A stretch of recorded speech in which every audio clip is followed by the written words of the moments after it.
Assalamualaikum warahmatullahi wabarakatuh. Salam sehat untuk semuanya. Pada kesempatan kali ini, saya akan membahas materi mengenai asam basa di mata kuliah Kimia Dasar. Nah, sebelum kita mulai dan membahas lebih lanjut mengenai asam dan basa, kita mulai berdoa, diawali dengan berdoa terlebih dahulu. Berdoa menurut keyakinan masing-masing dipersilahkan. Selesai? Baik, di sini materinya adalah mengenai asam basa. Ini adalah pertemuan ke-9 ya, pertemuan ke-8 UTS, pertemuan ke-9 adalah mengenai materi asam basa. Nah, asam basa itu sangat dekat sekali ya dengan kehidupan kita sehari-hari. Ada banyak sekali larutan di sekitar kita yang sifatnya itu sebagai asam maupun basa. Ada juga larutannya yang bersifat sebagai garam. Nah, kita akan bahas secara lebih detail hari ini. Nah, sebelumnya ini beberapa contoh dari larutan atau senyawa asam dan basa yang dekat dengan kehidupan kita sehari-hari. Ini jeruk ya. Nah, jeruk. Nah, rasanya kan kecut. Nah, rasa kecut pada lemon, ini lemon maksudnya ya. Ini disebabkan oleh kandungan asam sitratnya. Nah, ini. Untuk strukturnya di sini seperti ini. Ini tidak perlu dihafalkan, hanya sebagai informasi saja bahwa rasa kecut pada lemon ini disebabkan oleh kandungan asam sitrat, di mana asam sitrat ini merupakan suatu asam. Jadi senyawanya itu adalah suatu asam. Nah, kemudian ada contoh lainnya juga. Di sini ada semut. Nah, semut ini kalau menggigit kan ada rasa sakitnya. Nah, rasa sakit itu disebabkan oleh adanya asam format atau disebut juga dengan asam semut. Rumusnya HCOOH. Nah, di sini hanya ini adalah asamnya ya, yang mengindikasikan bahwa ini adalah suatu asam. Strukturnya seperti ini. Jadi sederhana sekali untuk asam semut ini, di mana jumlah atom C-nya itu 1. Nah, ini adalah contoh-contoh senyawa asam yang ada di kehidupan kita sehari-hari. Ini hanya contohnya saja ya, ada lemon dan juga ada asam semut atau asam format. Nah, selanjutnya ada juga contoh yang lainnya. Di sini ada aspirin. Nah, aspirin ini merupakan obat ini ya yang fungsinya sebagai analgetik di mana strukturnya seperti ini. Nah, aspirin ini merupakan suatu asam. Nah, termasuk ke dalam kategori asam yang lemah. Asam itu kan ada yang asam kuat, ada asam lemah. Nanti kita akan bahas juga apa itu asam lemah dan apa itu asam kuat. Kemudian ada juga di sini glisin. Glisin itu merupakan asam amino di biokimia ini nanti akan dijelaskan secara lebih detail juga. Nah, di sini glisin yang tergolong ke dalam asam amino itu merupakan salah satu penyusun protein di mana ada gugus asamnya dan juga ada gugus basanya. Nah, gugus asamnya ini yang sebelah sini. Ini kan ada COOH. Nah, ini merupakan suatu asam, sedangkan basanya di sini adalah NH2 amina. Nah, ini sifatnya sebagai basa. Kemudian ini contoh yang sangat dekat sekali dengan kita juga. Biasanya banyak juga bapak-bapak ataupun bahkan wanita atau perempuan yang mengkonsumsi ini di pagi hari. Nah, kopi ataupun teh ya yang mengandung kafein. Nah, kafein itu merupakan basa lemah. Nah, ini strukturnya seperti ini. Jadi banyak sekali contoh lainnya. Untuk yang larutan asam, contohnya misalkan kalian makan bakso pakai cuka. Nah, cuka itu termasuk ke dalam larutan asam. Kemudian mandi menggunakan sabun. Nah, di dalam kandungan sabun itu terdapat suatu basa. Nah, biasanya basa natrium hidroksida yang digunakan. Ataupun contoh-contoh yang lainnya. Nah, ini adalah contoh-contohnya. Nah, kemudian apakah yang dinamakan dengan asam atau basa? Nah, di sini asam itu memiliki beberapa ciri ya. Nah, di sini cirinya yang pertama rasanya asam. Nah, cuman kalau di laboratorium setiap mahasiswa tidak diperbolehkan ya untuk mencicipi rasanya. Nah, karena ada larutan atau senyawa yang sifatnya itu kurang aman untuk dicicipi. Jadi tidak boleh mencicipi langsung. Nah, misalkan bakso ditambahkan asam cuka ya, ditambah cuka, cuka dicicipi boleh gitu. Nah, itu rasanya asam.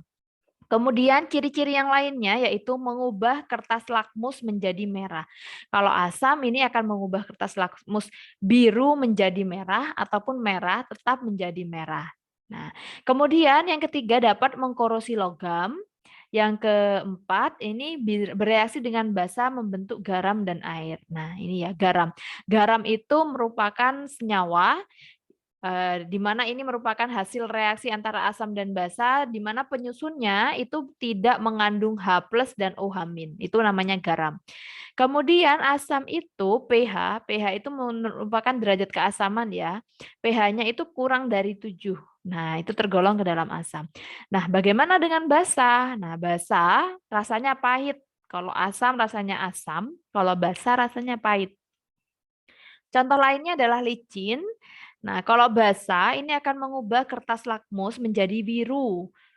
Jadi kalau merah nanti akan berubah menjadi biru, kalau biru tetap menjadi biru. Kemudian ketika bereaksi dengan asam, maka akan membentuk garam dan air. Dan pH-nya untuk basa ini lebih dari 7. Jadi kalau kurang dari 7 asam, kalau 7 namanya netral, kalau lebih dari 7 itu namanya adalah basa, tergolong ke dalam basa begitu. Ini adalah ciri-ciri untuk asam dan basa. Nah, selanjutnya kita akan membahas mengenai teori asam basa. Ada banyak sekali teori untuk mengenai asam basa, cuman di sini saya singgung tiga. Yang pertama asam basa Arrhenius, yang kedua adalah asam basa dari Bronsted-Lowry, dan yang ketiga adalah asam basa Lewis. Kita bahas lebih detail mengenai asam basa Arrhenius. Nah, dasar teorinya itu adalah reaksi pengionan dalam air. Pengionan, mengion ya, terionisasi, terpecah begitu. Nah, kemudian ini untuk asam. Asam itu akan melepaskan ion H+. Ini menurut Arrhenius. Kalau basa akan melepaskan ion OH-. Nah, itu yang harus kalian ambil poin pentingnya. Kalau Arrhenius, asam itu melepaskan H+, dan untuk basa itu melepaskan OH-. Nah, contoh untuk asam dan basa, ini ya, kalau asam ada HCl, H2SO4, H2CO3. Nah, di sini hanya ini nanti akan terlepas membentuk H3O+. Ini kalau direaksikan dengan air ya, HCl plus H2O akan menjadi H3O+ plus Cl-. Nah, H3O+ di sini itu sama artinya dengan H+. Jadi sama saja. Boleh dituliskan H3O+ ataupun dituliskan H+. Nah, untuk basa ini melepaskan OH-. Jadi ketika ada reaksi antara NaOH dengan H2O, maka nanti reaksinya akan menjadi Na+ plus OH- plus H2O. Nah, di sini ada OH-nya. Jadi NaOH-nya ini akan terion ya, membentuk Na+ plus OH-. OH-nya ini sebagai indikator kalau senyawa tersebut merupakan suatu basa. Poin pentingnya pada teori asam basa Arrhenius, asam yang melepaskan ion H+, basa yang melepaskan ion OH-. Nah, jadi kalau ciri-cirinya di sini, nah di sini ada hanya ini termasuk dalam asam. Kemudian di sini kalau ada OH, OH itu satu kesatuan ya, satu kesatuan. Nah, OH, OH, OH, nah ini merupakan suatu basa. Ini menurut teori Arrhenius. Nah, selanjutnya kelemahan. Nah, kelemahan dari Arrhenius di sini ini hanya berlaku untuk larutan dalam air saja. Misalkan pelarutnya selain air, maka kita tidak bisa menentukan apakah ini suatu asam maupun basa. Nanti akan disempurnakan oleh teori yang lainnya. Nah, selanjutnya adalah teori asam basa Bronsted-Lowry. Nah, ini orangnya. Jadi dua orang ya, ini adalah Bronsted, kemudian yang ini Lowry. Nah, dasar teorinya adalah pertukaran proton atau H+. Kalau Arrhenius tadi adalah ion H+ dan ion OH-. Nah, kalau Bronsted-Lowry ini adalah pertukaran proton atau H+. Dikatakan sebagai suatu asam apabila di sini berperan sebagai donor H+. Donor H+ itu yang memberikan H+.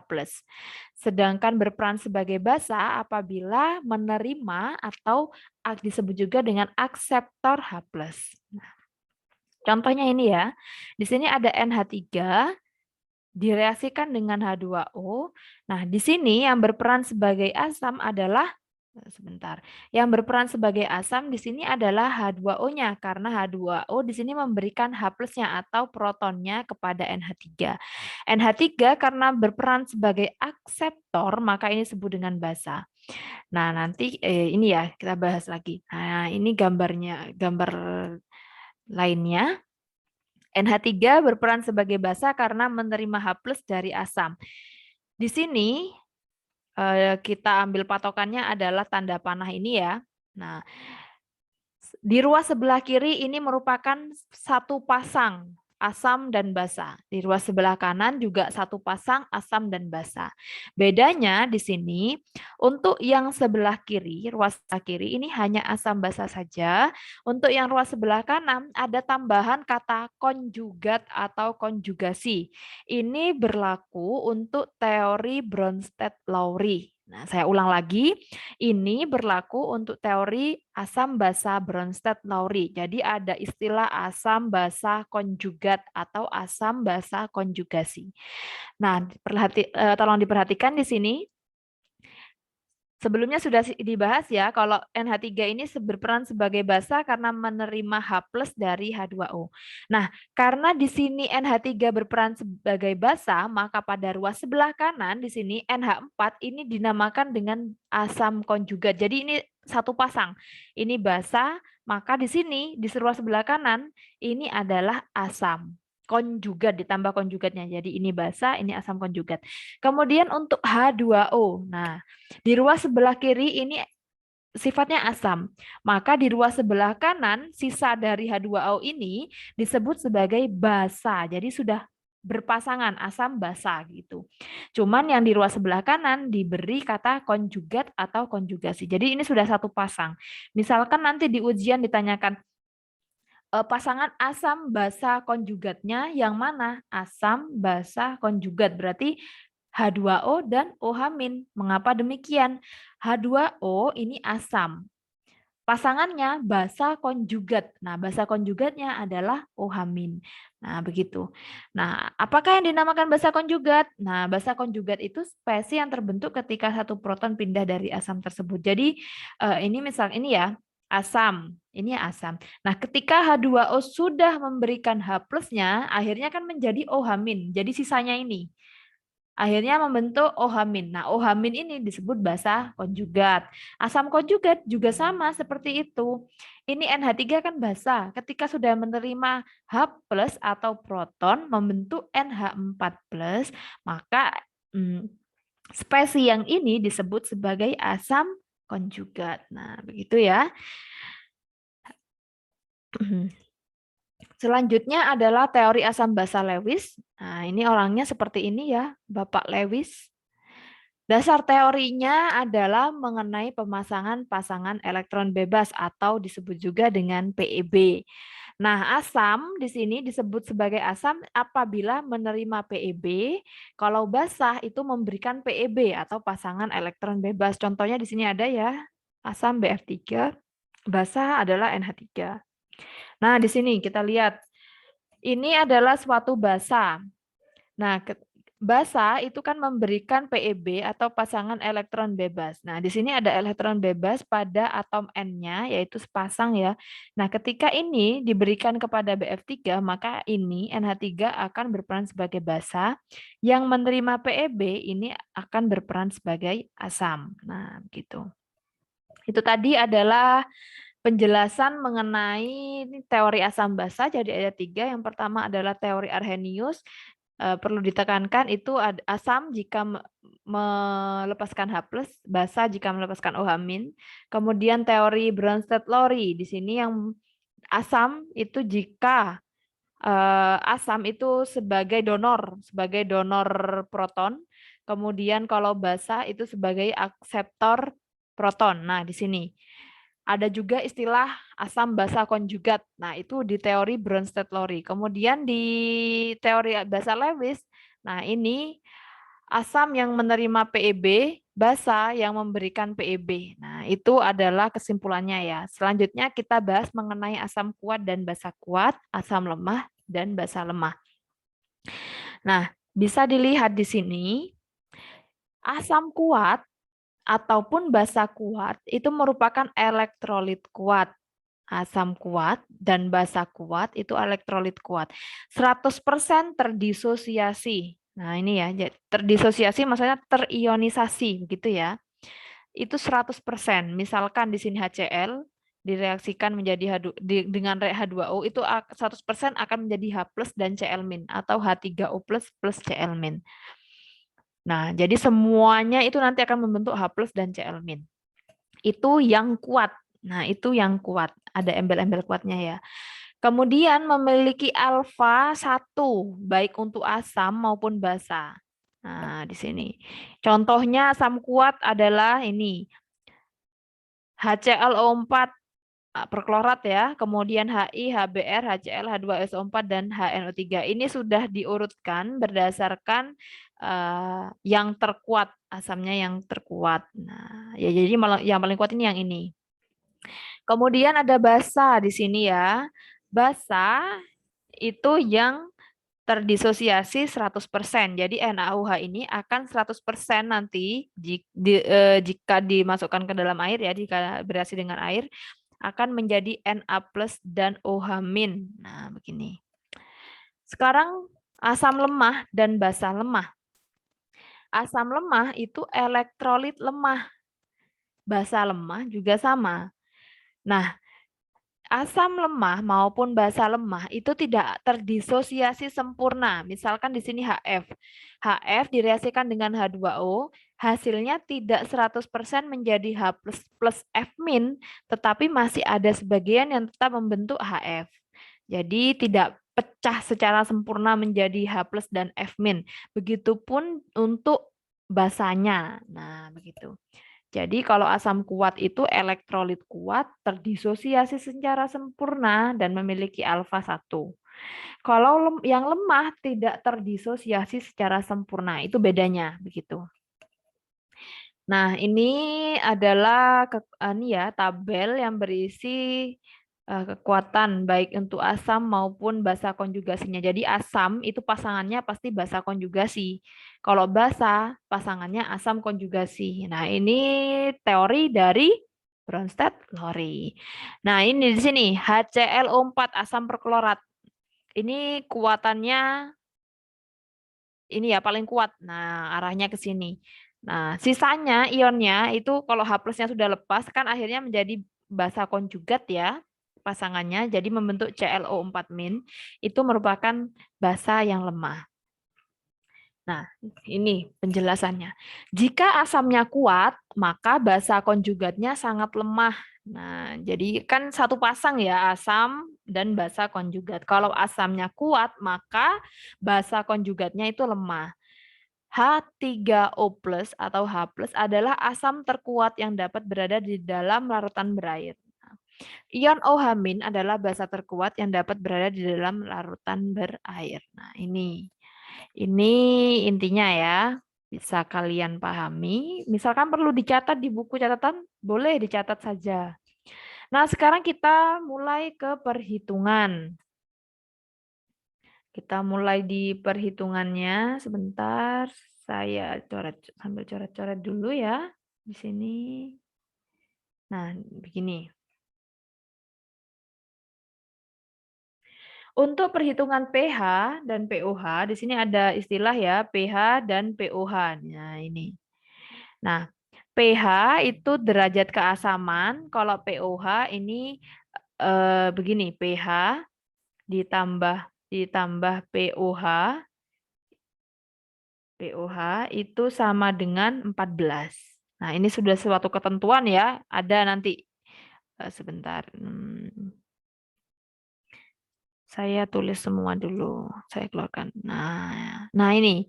Jadi dasarnya ini, autoionisasi air. pH ditambah dengan pOH itu sama dengan 14. Nah, jadi sudah ketentuan ya. Kalau pH tambah pOH itu sama dengan 14. Nah, kemudian di sini, untuk mencari suatu pH, rumusnya itu dengan ini. Nah, ini.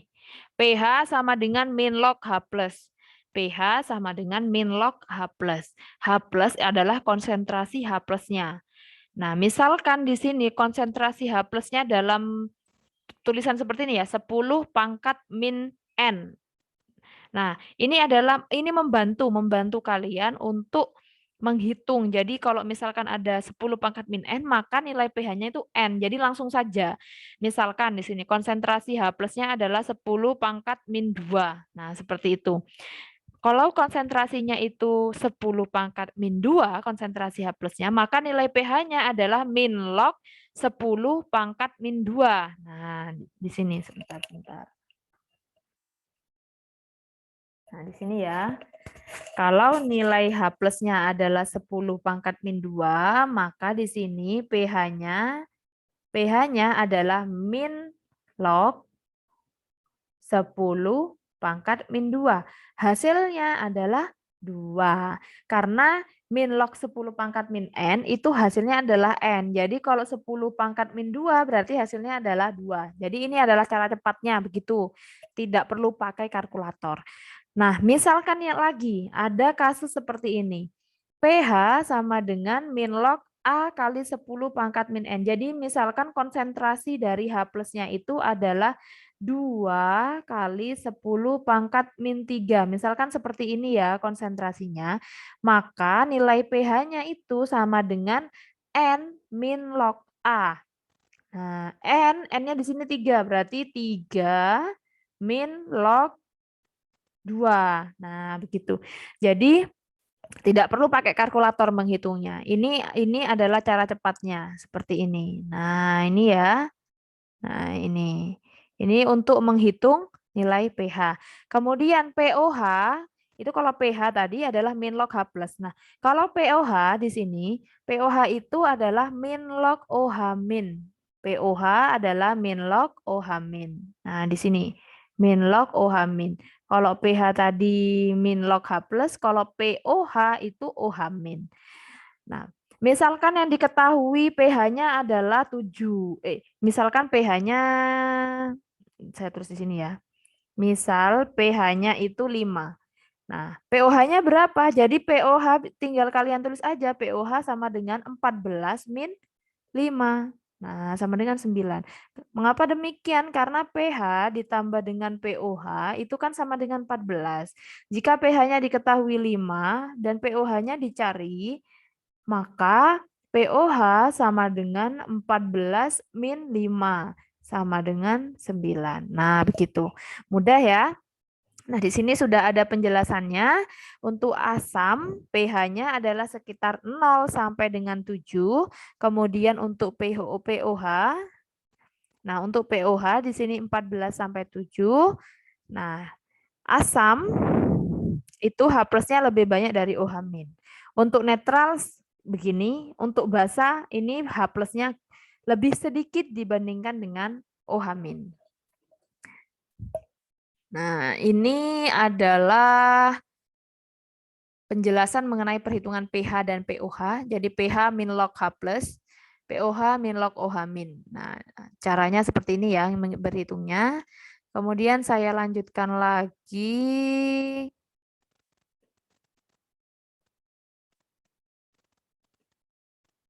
Untuk perhitungan asam kuat dan asam basa kuat dan lemah. Nah, jadi ada asam kuat, basa kuat, kemudian ada asam lemah dan basa lemah. Nah, ini ya. Nah, di sini asam kuat terionisasi sempurna atau terdisosiasi sempurna. Saya ambil contoh HCl. Jadi kalau HCl direaksikan dengan air, 100% HCl akan menjadi H plus dan Cl min begitu. Nah, untuk asam kuat mencari konsentrasi H plusnya itu sama dengan A kali M besar. A ini adalah valensi asam atau jumlah H plusnya. Ini karena asam kan ya, berarti itu adalah jumlah H plusnya. Kalau M itu adalah molaritasnya. M itu M besar ya di sini ya. M itu molaritasnya.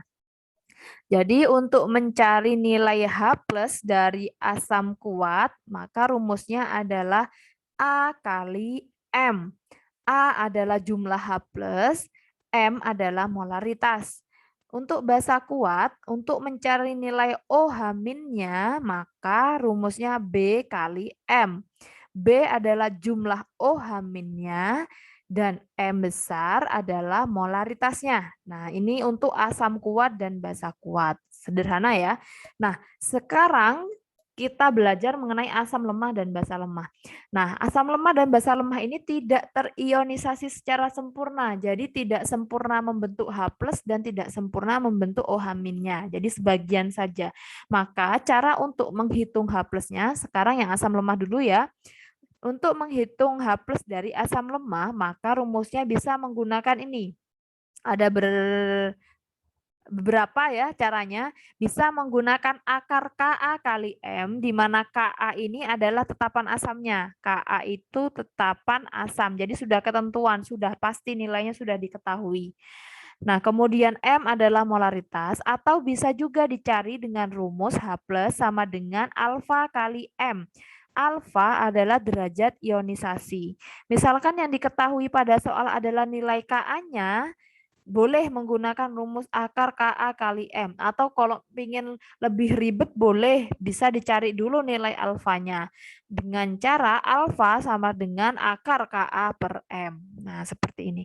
Ini adalah rumus-rumusnya. Jadi kalau misalkan ada soal, kalian tinggal masukkan saja. Kalian substitusikan apa yang diketahui di soal ke dalam rumus-rumus yang ada di sini.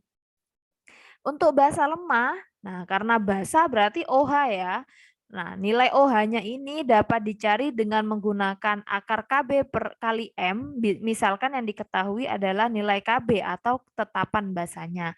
Atau dengan menggunakan alfa kali M.